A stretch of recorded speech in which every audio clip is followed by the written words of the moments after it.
जय मूल निवासी साथियों, आज मैं आपको डीएनए के रेफरेंस में अपनी बात यहाँ पर रखना चाहूँगा। आज 21 मई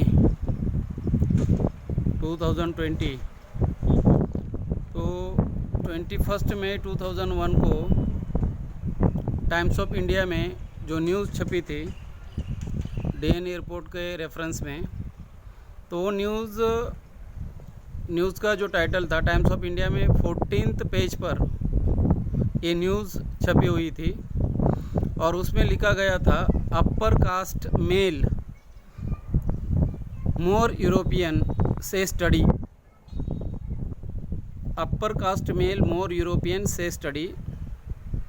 तो उसमें अपर कास्ट में ब्राह्मण, क्षत्रिय, वैश्य इसका जिक्र था और उनका जो डीएनए है वो यूरेशियन लोगों से कितना मैच होता है उसके बारे में लिखा गया था।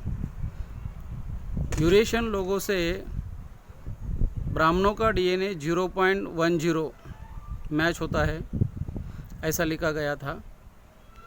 क्षत्रिय का डीएनए 0.12 इतना मैच होता है। वैश्य का डीएनए 0.16 इतना मैच होता है। अगर परसेंटेज में देखा जाए तो ब्राह्मण का डीएनए 99.99% यूरेशियन लोगों से मैच होता है। क्षत्रिय का डीएनए 99.98% यूरेशियन लोगों से मैच होता है। वैश्य का डीएनए 99.84% यूरेशियन लोगों से मैच होता है। तो ये जो रिसर्च माइकल बामशात के द्वारा स्टडी किया गया, दुनिया के सामने लाया गया, ये रिसर्च लगभग बहुत सालों से चल रहा था और इस रिसर्च को उन्होंने अपने वेबसाइट पर पब्लिश किया था 8 मई 2001 को। 8 मई 2001 को उन्होंने अपने वेबसाइट पर पब्लिश किया था ये रिसर्च। और 8 मई 2001 के बाद हो सकता है इसके बारे में ब्राह्मणों को जानकारी मिली हो और उन्होंने अपने लोगों को इन्फॉर्म करने के लिए, वेल इन्फॉर्म करने के लिए ये न्यूज़ टाइम्स ऑफ इंडिया में 14th पेज पर, अंदर के पेज पर 14th पेज पर उन्होंने ये न्यूज़ उनके लिए, उसमें उन्होंने लिखा था अपर कास्ट मेल मोर यूरोपियन से स्टडी। और उसमें उन्होंने डिटेल लिखा था। उसमें उन्होंने 0.10 ब्राह्मण का डीएनए यूरेशियन लोगों से मैच होता है, 0.12 क्षत्रिय का डीएनए यूरेशियन लोगों से मैच होता है, 0.16 वैश्य का डीएनए यूरेशियन लोगों से मैच होता है। इस तरह से बातें लिखी थी और ख़ास करके इससे ये प्रूव हुआ कि, और दूसरी बात यह है कि ब्राह्मण के महिला का, क्षत्रिय के महिला का, वैश्य के महिला का डीएनए जो है यहाँ के महिलाओं के साथ मैच होता है, क्योंकि ब्राह्मण अपने महिलाओं को लेके नहीं आए थे। और दूसरी बात यह है, सबसे महत्वपूर्ण बात यह है कि जो हमारे मूल निवासी लोग हैं, SC ST OBC माइनॉरिटीज़ के लोग हैं, उनका डीएनए आपस में मैच होता है। तो ये जो SC ST OBC माइनॉरिटीज़ के लोग हैं, ये 85% लोग हैं। ब्राह्मण, क्षत्रिय, वैश्य ये 15% लोग हैं, जो कि 2000 साल से 2000-3000 साल से ब्राह्मण उस वक्त भी माइनॉरिटी था, आज भी माइनॉरिटी है। वैसे देखा जाए तो ये लोग माइनॉरिटी है। उस वक्त भी माइनॉरिटी थे, आज भी माइनॉरिटी है। उनकी समस्या ये है कि आज भी वो माइनॉरिटी है, उस वक्त भी माइनॉरिटी थे। और बाय डीएनए से अभी साइंटिफिकली प्रूव कर दिया कि माइनॉरिटी के साथ साथ ब्राह्मण विदेशी है, यूरेशियन है।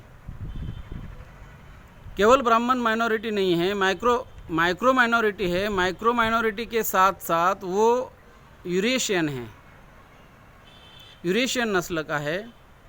तो ये डीएनए ने साइंटिफिकली प्रूव कर दिया। दूसरी बात, माइकल बामशात ने ये जो रिसर्च किया तो इंडिया में आंध्रा यूनिवर्सिटी विशाखापट्टनम में आंध्रा यूनिवर्सिटी है, वहाँ पर उन्होंने ये रिसर्च के लिए वहाँ एंथ्रोपोलॉजी डिपार्टमेंट में वहाँ जाके उन्होंने स्टडी किया, विज़िट किया और स्टडी किया। कलकत्ता में एंथ्रोपोलॉजी डिपार्टमेंट है, वहाँ पर उन्होंने स्टडी किया, रिसर्च किया। मद्रास में, चेन्नई में मरीना बीच के पास मद्रास यूनिवर्सिटी है, वहाँ पर भी जाके उन्होंने रिसर्च किया। मद्रास यूनिवर्सिटी में एंथ्रोपोलॉजी डिपार्टमेंट है, वहाँ पर भी उन्होंने रिसर्च किया। तो उन्होंने रिसर्च करने के बाद, और केवल इंडिया में इतनी जगह पे रिसर्च किया, ऐसा उन्होंने उनके रिपोर्ट में मेंशन किया हुआ है। इसके बावजूद वर्ल्ड के अलग अलग यूनिवर्सिटीज़ में जाके उन्होंने रिसर्च किया हुआ है। उनका जो रिपोर्ट है, वो रिपोर्ट में ये सारा लिखा हुआ है। और इससे ये तय हुआ, इससे ये प्रूव हुआ कि ब्राह्मण विदेशी है, ब्राह्मण बाय डीएनए यूरेशियन है, ब्राह्मण बाय डीएनए यूरेशियन नस्ल का है, जो 2-4 हज़ार सालों से हमारे देश में रूल कर रहा है, शासक है। और हमारे लोग प्रताड़ित है, गुलाम है, स्लेव है। उनकी व्यवस्था, उन्होंने जो व्यवस्था यहाँ पर बनाई, उस व्यवस्था के शिकार है। और वो ब्राह्मण इस व्यवस्था के बेनिफिशरीज़ है, हमारे लोग विक्टिम्स है, विक्टिम ऑफ द सिस्टम। और ब्राह्मण इस व्यवस्था के बेनिफिशरीज़ है, सिस्टम का बेनिफिट हुआ है, इसलिए वो लोग सिस्टम को कंट्रोल करना, सिस्टम को सस्टेन रखना, सिस्टम को बरकरार रखना, सिस्टम को मेंटेन करना, ये काम आज तक वो करते आए हैं।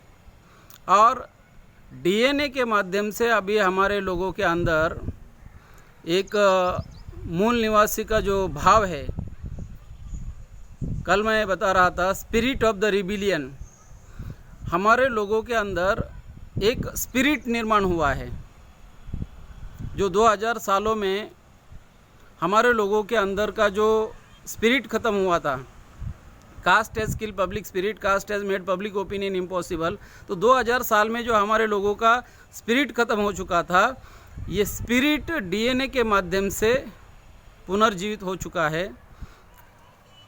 हमें, हमारे लोगों को, हमारे जो SC ST OBC माइनॉरिटीज़ के लोग हैं, जो मूल निवासी है, मूल निवासी को इसके बारे में इन्फॉर्म करना है, उनको सचेत करना है, उनको जागरूक करना है। इस रेफरेंस में मैं दूसरी और एक बात, महत्वपूर्ण बात, मैंने ऑलरेडी इसको बहुत डिटेल बताना है इसके बारे में। मैं दूसरा और डिटेल वीडियो में इसका पूरी तरह से इसको एक्सप्लेन करना चाहूँगा। जो कि महत्वपूर्ण बात है वो ये है कि United Nations declaration on the rights of indigenous people, indigenous लोगों के बारे में जो उन्होंने ड्राफ्ट बनाया है, वो ड्राफ्ट का भी ऑलरेडी मैंने 4 मिनट एंड 28 सेकेंड का मेरा वीडियो है। इसके अलावा मैं डिटेल जानकारी नेक्स्ट वीडियो में बनाने वाला हूँ। तो United Nations declaration on the rights of indigenous people, indigenous लोगों का राइट्स क्या है, मूल निवासी की संकल्पना जो है, मुझे इसमें ये बात बताना है कि मूल निवासी कंसेप्ट जो है, केवल हम ही नहीं लड़ रहे हैं मूल निवासी संकल्पना के ऊपर, केवल हम ही आंदोलन नहीं कर रहे हैं। तो बहुत सारे कंट्रीज़ के लोग इसमें इन्वॉल्व है। मूल निवासी कंसेप्ट को लेके बहुत सारे लोग, ये कंसेप्ट को लेके, मूल निवासी कंसेप्ट को लेके बहुत सारे लोग अपने अपने एरिया में, अपने अपने देशों में, अपने अपने कंट्रीज़ में आंदोलन कर रहे हैं, केवल हम ही नहीं। तो इस रेफरेंस में आज के इस एपिसोड में मैं इतनी ही बात यहाँ पर कहना चाहूँगा। डीएनए के रेफरेंस में आज 21 मई 2020 है।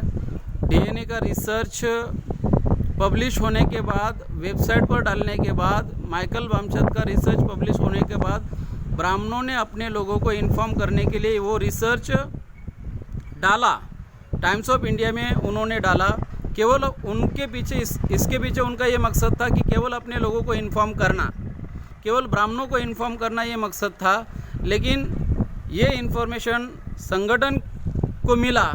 संगठन को मिलने के बाद, मतलब हमारे राष्ट्रीय अध्यक्ष, वामसेप संगठन के राष्ट्रीय अध्यक्ष वामन मेश्राम साहब को जब ये इन्फॉर्मेशन मिला, तो ये इन्फॉर्मेशन के माध्यम से उन्होंने पूरे भारत भर में उनको ब्राह्मणों को एक्सपोज करना शुरू किया और बाय डीएनए के आधार पर उन्होंने आज के तारीख में ये जो नेटवर्क आप देख रहे हैं, मूल निवासी कंसेप्ट के आधार पर बहुत सारे लोगों ने इसको एक्सेप्ट किया। बहुत सारे लोग ये जो मूल निवासी कंसेप्ट को लेके उनका विज़न क्लियर हुआ है, माइंड क्लियर हुआ है मूल निवासी कंसेप्ट को लेके। तो हमारे बीच में SC/ST OBC माइनॉरिटीज़ के बीच में ये हमारे लोगों को जोड़ने के लिए बहुत बड़ा हथियार साबित हो रहा है। तो आज के इस रेफरेंस में मैं इतनी ही बात यहाँ पर कहना चाहूँगा। धन्यवाद। जय मूल निवासी।